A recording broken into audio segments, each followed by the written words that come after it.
I don't remember being taken care of for a mere $300,000.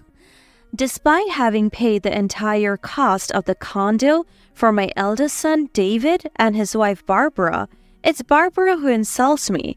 After my husband passed away, when the children were young, raising them alone was tough 30 years ago. The world was facing a recession. Even though dual-income families were becoming common, the only option for women after childbirth were part-time jobs. Full-time employment was hard to come by. Despite struggling financially and finally buying David and Barbara a condo, Barbara is anything but grateful. Instead, she's outright rude. She even goes so far as to insult me, unable to hold back anymore. "Don't you have anything to say about the terrible things being said to me?" I said to David. "Just stop the payments." He seemed unconcerned. Something inside me snapped.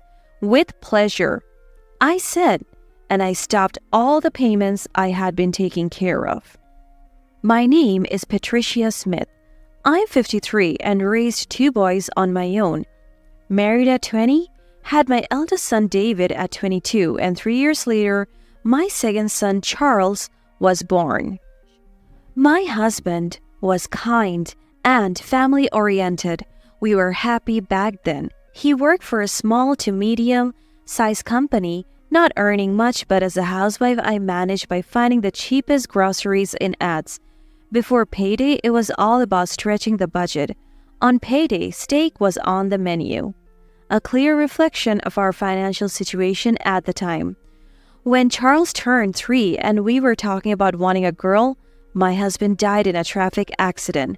We hadn't taken out life insurance, so our family's income stopped abruptly, plunging us into hardship. Our savings for the 3rd child's birth expenses ran out quickly, and I worked day and night. At that time, dual-income families were just becoming as common as housewives, but jobs were mainly part-time, and full-time work for women after childbirth was rare. I earned $7 an hour during the day and $9 at night. There were better-paying jobs in night restaurants, but I couldn't bear the thought of dealing with drunk customers while raising 2 boys in elementary school. As a part-timer, I had no bonuses or extra income. Every month, even if I managed to earn enough for our expenses, any unexpected costs were a struggle. I could buy things for David, but not for Charles. That led to Charles being bullied at school, and even David was mocked. Desperate to increase my income, I opened the computer my husband had bought and started looking for work I could do in my spare time. Affiliate marketing. Maybe I can do this in my spare time? I started a blog titled Single Mother Struggles in Raising Children and casually posted product ads with links. That alone generated income, earning a few $100s more each month. My side hustle surprisingly took off. Maybe I had a talent for writing, or perhaps it was the blog's title. But my blog quickly climbed to the top of the popularity rankings. The amount I was making monthly was astonishing. When magazines and online articles started featuring me, I even began getting invitations to speak at conferences. Without realizing it, I became known as the queen of affiliate marketing. I quit my day and night part-time jobs, made affiliate marketing my main job, and started hosting seminars and workshops. My income skyrocketed, allowing me to live a life where the past struggles seemed like a lie. I began buying anything for my kids, as they had also endured much. However, this disrupted our family's balance. From a life of frugality to one without financial worries, David began to live extravagantly. He didn't make it to his 3rd year of high school, repeating his sophomore year before dropping out. He hung out with other dropouts, venturing into the night, deepening friendships with the wrong crowd. Looking back, I regret being such a foolish mother. I got carried away by escaping a life of hardship and basked in the praise and attention from my speaking engagement. "I'll be away for a while for a lecture, so use this to buy and eat whatever you like." being called teacher by those around me and receiving applause from dozens, sometimes over 100 people as I shared my success story in blogging and affiliate marketing. The busyness was the same as juggling multiple part-time jobs, but the fulfillment was incomparable. I couldn't be there for my sons during their crucial teenage years, giving David whatever amount of money he asked for. When he started getting picked up by the police repeatedly, Mom, you can't just give David money so easily. He's being used by his friends, Charles would warn me. Unlike David, Charles didn't fall into delinquency and spent his student years responsibly. After experiencing hardship due to poverty, I began to despise and distance myself from those who discriminated or harassed, raising my children to be kind and have a strong sense of justice. That's why David and Charles didn't get along well. I think it would be better to get David a proper job. This was said to me when David had passed his 20s. 3 years had gone by since he dropped out of high school, and he couldn't stick to any part-time job. Even his younger brother was worried, watching David call helping bad friends as an excuse for hanging out. I pulled some strings with an acquaintance to get David a job at a publishing house, but that didn't last long either. Repeated unauthorized tardiness and absences led to his dismissal. Being fired from the publishing house of a friend who had helped publish my blog and success story pained me with David's selfishness. I apologized on behalf of my adult son to the employees of the publishing house who said, "We failed in our guidance," apologizing back. It was an uncomfortable situation that benefited no one, just a waste of time. I don't like being told what to do by others. I want to do something on my own, David said without addressing his lack of patience, and then spoke of starting his own business. The import company I funded for him traveling to Italy, Paris, Australia, Hong Kong ended up as a tourist trip, retreating with a huge loss. I have many close friends, so I'm sure I'll be successful, he said, starting a network marketing business next. I bought pots and water purifiers for David's sake, but that too didn't last, and he even signed up Charles as a member without consent, worsening their relationship. Charles was unwittingly used to sell these products to his friends, and both Charles and I had to go around apologizing multiple times. Despite all this, David fell in love with Barbara, whom he met through this network business, and they decided to marry and work seriously. Thinking that marriage and having a family might instill some responsibility, I helped David again. Their new condo, I paid for the entire cost.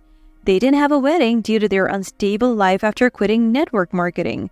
They wanted to open a wine bar in Manhattan, so I funded their startup. David is now over 30, married. He shouldn't always rely on his parents. Despite helping with jobs and startup funding, as he kept quitting, we opened the store as a corporation with both David and me as representatives. I pressed on him that this was his last chance, his final warning, and we went into a joint venture. But as expected, it didn't go well.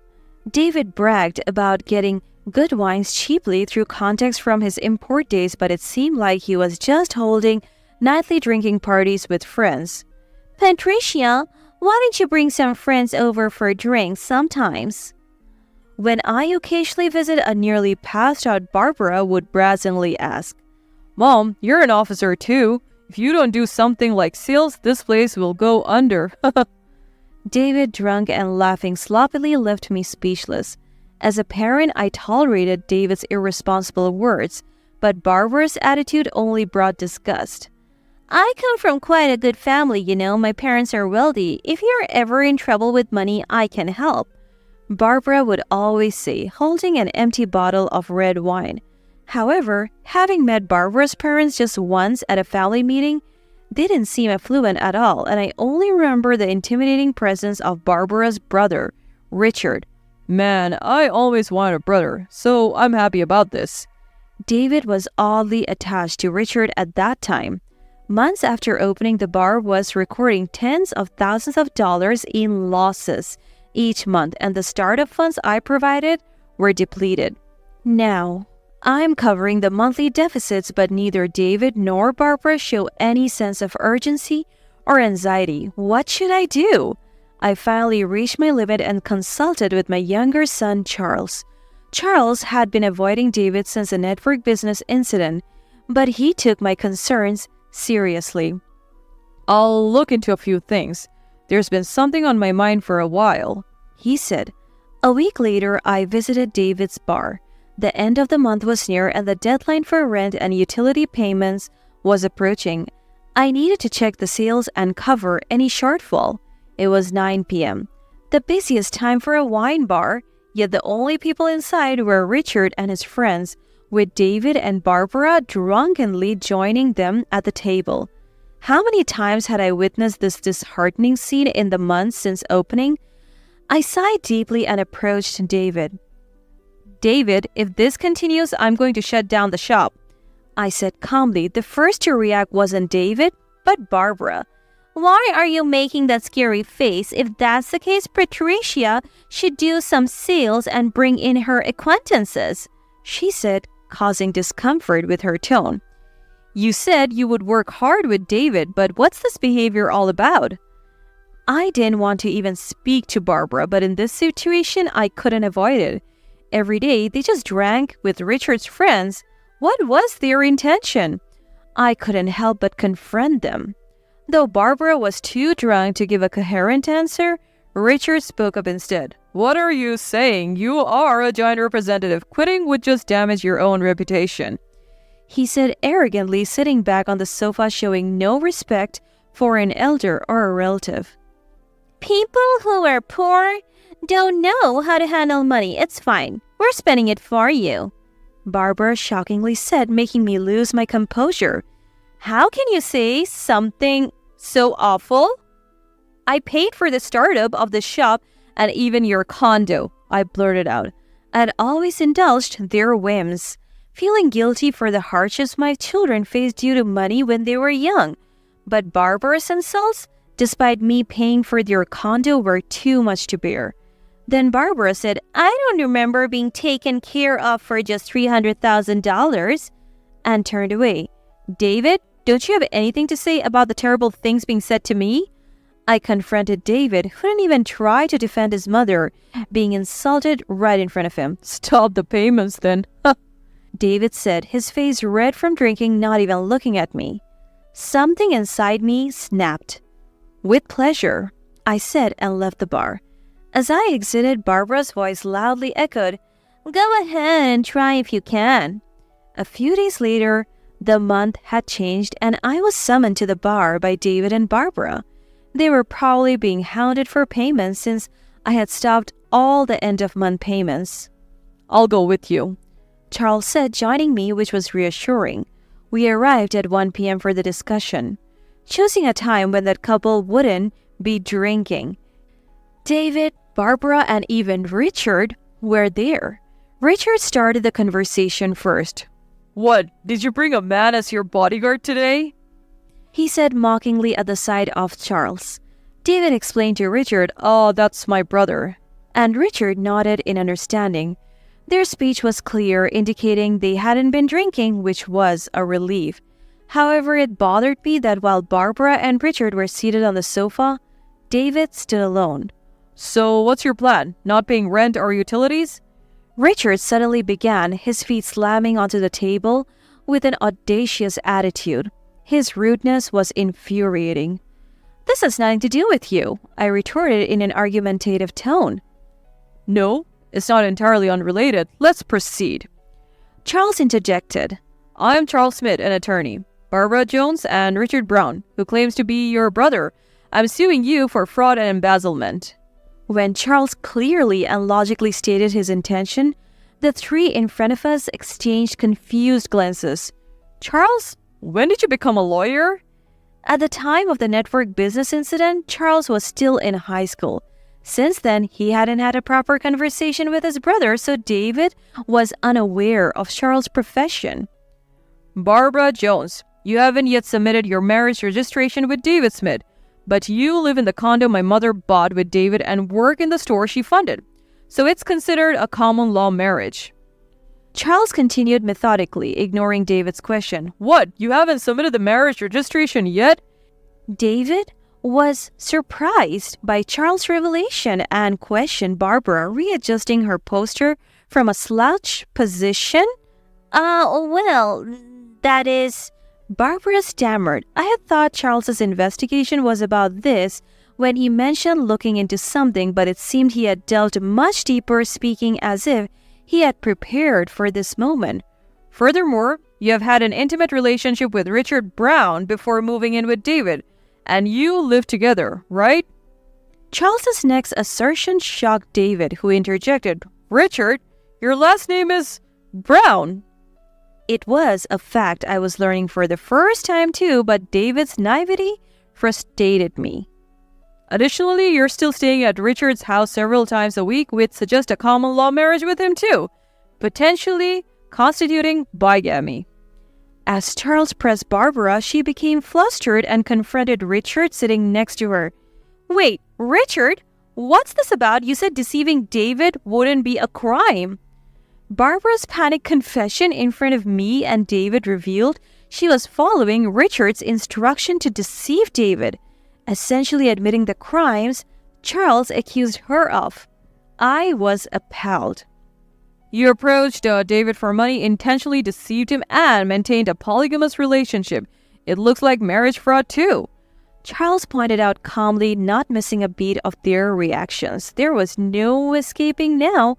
Then Richard, who had been domineering until now, suddenly changed his tone. Please wait, I'm sorry. I didn't mean for it to go this far. He apologized repeatedly, stepping down from the sofa. You may not have meant it, but you have been selling the expensive wines purchased by this bar on a personal website. That's embezzlement, and it's intentional and malicious. Charles had seen the bar's accounts that I had shown him. He had thoroughly investigated every detail. Please, don't sue me. I have other things to worry about. Other things? I wondered, but Charles quickly clarified. Other things? Oh, you mean the suspended sentence for a previous marriage fraud with Barbara. You got lucky with a suspended sentence after settling the first offense, but reoffending soon after will accumulate the sentences. A long prison term is your own responsibility. So these two had been caught for the same crime before with someone else? As I was coming to terms with Charles's explanation. What about me? Hey, what happens to me? Barbara, the fraudster, selfishly interjected. You're also on a suspended sentence, so it's the same. By the time it's completed, you'll be older than my mother, whose current age is 53. I'm 53 now, and she seemed to be in her early 30s. Is it even possible to get a sentence of over 20 years? A reoffense during probation means the previous sentence of 5 years will be added to the current crime.